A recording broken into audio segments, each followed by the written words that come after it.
नमस्कार मित्रांनो, आपल्या आजच्या व्हिडिओमध्ये तुम्हा सर्वांचं स्वागत। मित्रांनो, आगामी सप्टेंबर महिन्यामध्ये टी-ई-टी जी परीक्षा आहे म्हणजे शिक्षक पात्रता परीक्षा आहे ती होणार आहे आणि या शिक्षक पात्रता परीक्षा म्हणजे टी-ई-टी परीक्षेसाठी आपण कशा पद्धतीने अभ्यास केला पाहिजे किंवा कोणती जी संदर्भ ग्रंथ आहे, कोणते संदर्भ ग्रंथ आहे त्यांचा आपण चांगल्या पद्धतीने अभ्यास केला तर नक्कीच आपल्याला यश मिळू शकतं।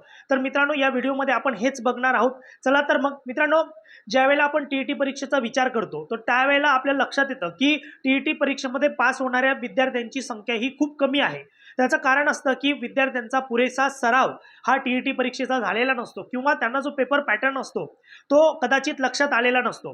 तर मित्रांनो, या ठिकाणी बघा, मी काही संदर्भ ग्रंथ लिहिलेले आहे आणि ते आपण कशा पद्धतीने फॉलोअप करून जास्तीत जास्त सराव करून आपण शिक्षक पात्रता परीक्षा म्हणजे टी-ई-टी मध्ये जास्तीत जास्त मार्क घेऊ शकतो हे सांगण्याचा थोडासा प्रयत्न करतोय।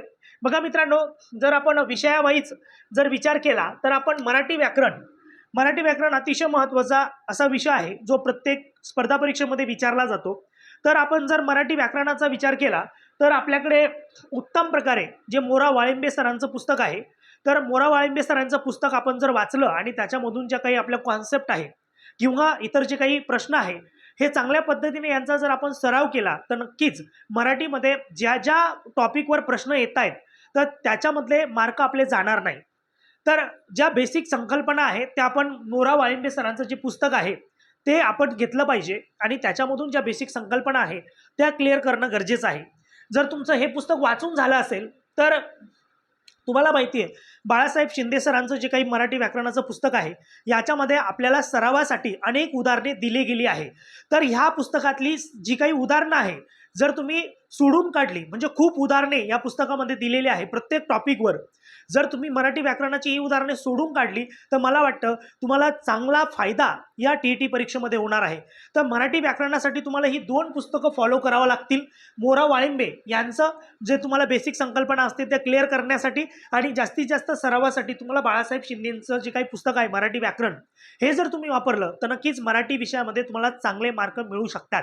ठीक आहे, चला तर मग पुढचा विचार करूया मित्रांनो, इंग्रजी व्याकरण। आता बऱ्याच विद्यार्थ्यांना इंग्रजी व्याकरणामध्ये पाहिजे तसे मार्क्स मिळत नाही। त्याचं कारण असतं की इंग्रजीमधल्या ज्या काही संकल्पना आहे किंवा व्याकरणाच्या संकल्पना आहे त्या विद्यार्थ्यांच्या क्लिअर नसतात। त्याचं कारण आहे ते इंटरेस्ट कदाचित त्यामध्ये दाखवत नसतील किंवा त्यांना ते वाचण्याचा कंटाळा येत असेल। तर मला असं वाटतं की इंग्रजी व्याकरणाचा आपण जर सराव केला, पाल अँड सुरी हे जे पुस्तक आहे तर पाल अँड सुरीचा आपण जर सराव केला किंवा ते वाचलं किंवा त्याच्यापेक्षाही बाजारामध्ये अनेक पुस्तकं आहेत, जसं एम.जे. शेख सरांचं एक पुस्तक आहे ते सुद्धा जर तुम्ही वाचलं, ठीक आहे, तर त्याच्यामधून तुमच्या अनेक संकल्पना क्लिअर होतील। परंतु मला असं वाटतं की जर तुम्हाला स्टँडर्ड चांगल्या पद्धतीचा अभ्यास करायचा आहे तर तुम्ही पाल अँड सुरी यांचं जे इंग्रजी व्याकरणाचं पुस्तक आहे ते वाचलं पाहिजे। कमीत कमी 2 रिव्हिजन त्याच्या जर केल्या तर तुम्हाला कुठेच अडचण येणार नाही आणि चांगल्या पद्धतीनं तुम्ही जो पेपर आहे तो सॉल्व्ह करू शकतात। पुढचा जर विषय